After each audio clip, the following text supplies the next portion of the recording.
তো বঙ্গবন্ধুর মৃত্যুর পর আমি বগুড়ায় চলে আসি। তা আমরা সকলে মিলে কিন্তু তখন মানে এই বৈরী পরিস্থিতিটা মোকাবিলার আমরা চেষ্টা করছি খুবই ঐক্যবদ্ধভাবে। তার মধ্যে আমার ভাই ছিলেন মোস্তাফিজুর রহমান পটল, উনি ছিলেন গাবতলীর এমপি। আমরা এদিকে শুনলাম যে ৭ই নভেম্বরে তাকে হত্যা করা হয়েছে।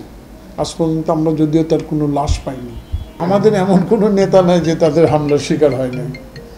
একাধিক মামলা, অত্যাচার, নির্যাতন ছিলই।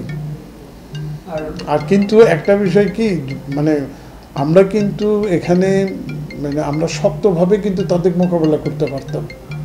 এই ৭ মাথায় ছিল লড়াইয়ের কেন্দ্র।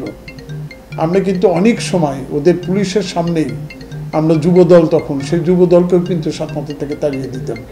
বিষয় ছিল কিন্তু আদর্শিক জায়গাটা।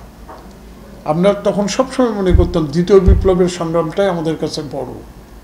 বঙ্গবন্ধু যেটা বুকের রক্ত দিয়ে আমাদের বাঙালি জাতির মুক্তির একটা পথ এঁকে গেছেন। কিন্তু আমি এখনও বিশ্বাস করি পার্টির জেনারেল সেক্রেটারি হিসেবে জেলার এবং একজন সংসদ সদস্য হিসেবে আমরা সত্যিকারে যদি এই দেশ থেকে বৈষম্য দূর করতে চাই, সেটা বঙ্গবন্ধুর দ্বিতীয় বিপ্লব দিয়েই সম্ভব। এমন কোনো নেতা নাই, আমি আগেও আপনাকে বলেছি, যে যারা জেলে ছিল না, যারা নির্যাতিত হয় নাই, যাদের বিরুদ্ধে একাধিক মামলা নাই, বাড়ি ভাঙ্গা হয় না। এই অফিসে আমাদের উপর কতবার আক্রমণ করা হয়েছে, আমাদের কত মানুষ জীবন বাজি রেখে এখান থেকে মানুষ জীবন হাতের মুঠো নিয়ে এই অফিস থেকে ফিরে গেছে। আমরা অফিসে বসতে পারি না।